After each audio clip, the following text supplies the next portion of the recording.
Karlie's life before the disappearance. Karlie Gusé was born on May 13, 2002, in California. At the time of her disappearance in 2018, she was 16 years old, living with her father, Zachary Gusé, her stepmother, Melissa Gusé, and her younger brothers, Branson and Cole. The family resided in a quiet, rural neighborhood, where life often unfolded at a slower pace, far removed from the chaos of city living.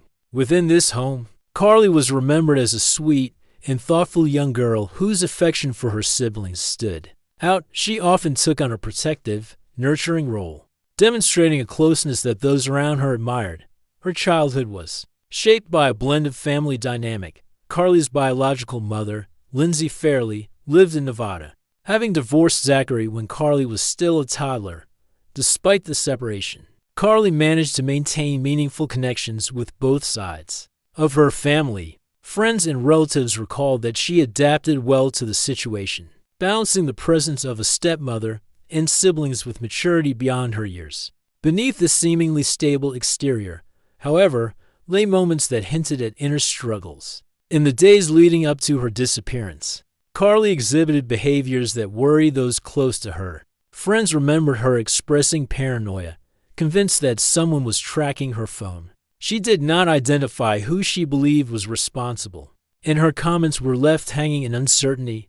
These instances stood out sharply, marking a departure from her usual demeanor. Karlie's life before October 12, 2018, was a mixture of ordinary teenage experiences, school, friendships, family life, and sudden moments of unease that no one fully understood at the time. This contrast between normalcy and troubling behavior set the stage for the events that would soon unfold and haunt everyone who knew her. October 12, 2018, the party and initial panic. On Friday, October 12, 2018, 16-year-old Karlie Gusé asked her parents for permission to attend her high school's football game. Instead of going to the field, however, she joined her boyfriend, Donald Airwood III, at a house party on Dixon Lane.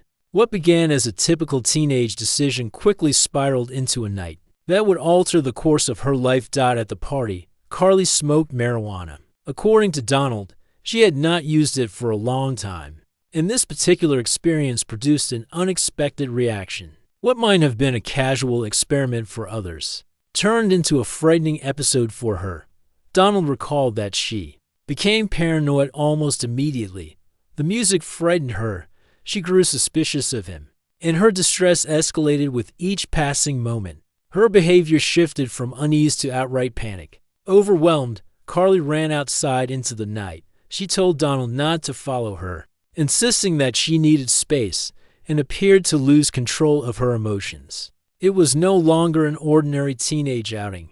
Something had clearly gone wrong. At approximately 8:45 p.m., Karlie reached out to her stepmother, Melissa. In a frantic call, she admitted she was not at the football game as she had claimed earlier. Instead, she pleaded for help, her voice filled with fear.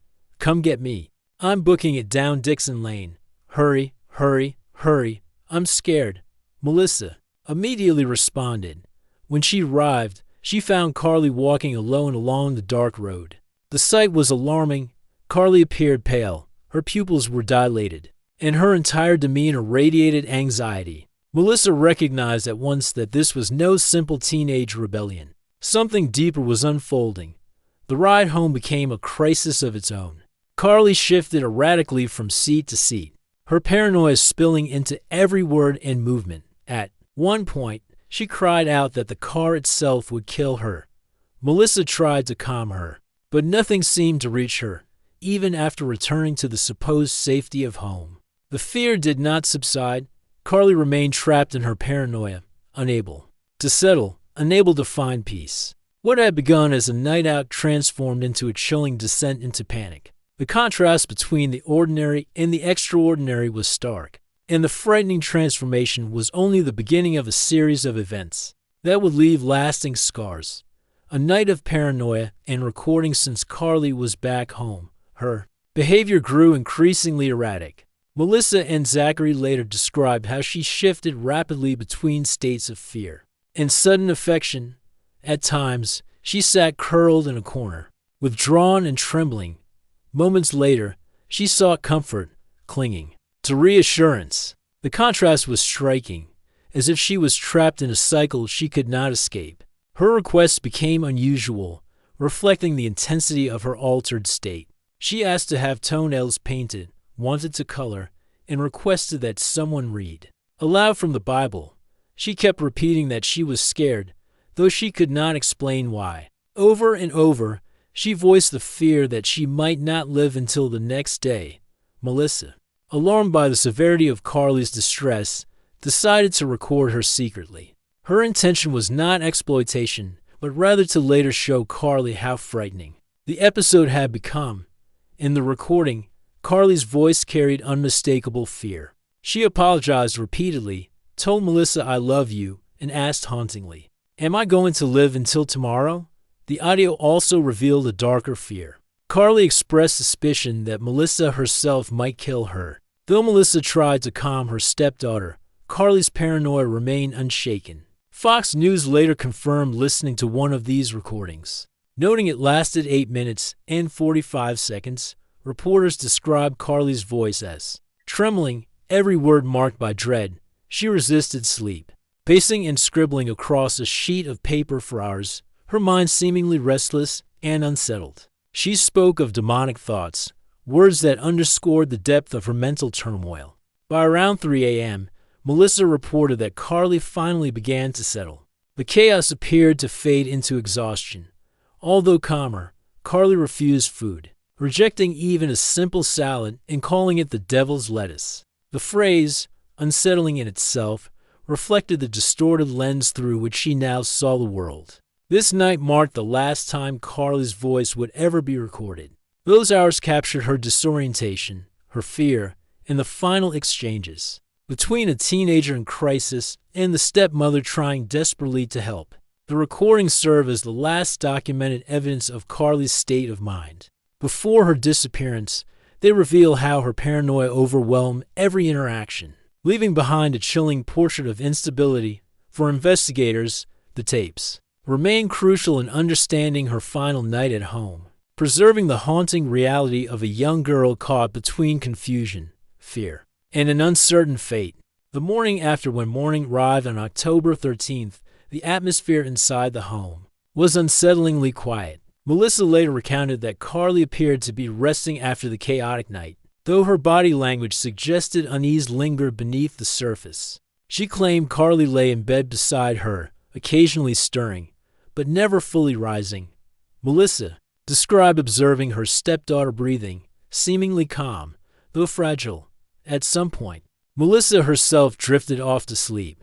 When she awoke, she claimed Karlie was no longer in bed. What followed was the moment that shifted the story from a night of paranoia into a missing persons case. According to Melissa, Karlie had left the house without shoes, without a phone, and without any personal belongings. The sight of her stepdaughter gone, leaving behind no note, no explanation, no trace of where she intended to go, marked the beginning of a desperate search. Melissa emphasized that she immediately informed Zachary, and together they began checking the property and the surrounding area. Neighbors were soon questioned. A few claimed they had seen Karlie walking alone near the neighborhood in the early morning hours. Some said she appeared disoriented, while others were unsure. The conflicting accounts only deepened the uncertainty. This moment became critical in shaping the timeline of Karlie's disappearance. The precise time she left the house remains disputed, as does whether Melissa's account of lying beside her is completely accurate. What is clear, however, is that by mid-morning Karlie was gone. The events of that night had culminated in a mystery that has never been resolved. The morning after, once viewed as relief following chaos, instead became the haunting start of unanswered questions. The search and conflicting accounts disappearance of Karlie Gusé quickly set off a wave of urgency in Bishop, California. By mid-morning on October 13th, Zachary and Melissa contacted local authorities, who immediately began canvassing the area.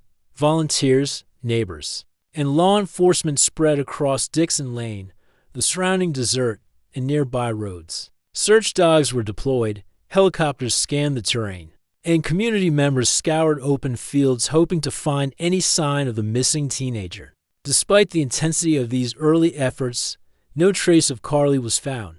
Not a shoe, a footprint, or an item of clothing linked her to a specific location. The lack of physical evidence only magnified the mystery. As investigators gathered witness statements, conflicting accounts began to emerge. Some neighbors insisted they saw Karlie walking alone that morning, moving quickly and looking disoriented. Others claimed their sightings occurred at different times, which complicated the timeline. Each version raised questions. Was Karlie wandering aimlessly? Was she seeking help? Or had her fear-driven state led her into danger? Melissa's own account also came under scrutiny. She described lying beside Karlie until she believed she drifted away, only to wake and discover her missing. Critics noted that her description seemed inconsistent with the shifting reports from neighbors. The uncertainty surrounding those critical morning hours became one of the most debated aspects of the case. Authorities widened their search, focusing on desert landscapes where survival without supplies would be nearly impossible. Still, nothing surfaced. The stark contrast between a heavily mobilized search effort and the complete absence of clues left investigators with more questions than answers. Section 5 underscores how quickly Karlie's disappearance transitioned from urgent action to enduring uncertainty. The community's hopes of finding her were shadowed by confusion, conflicting testimony, and silence from the desert.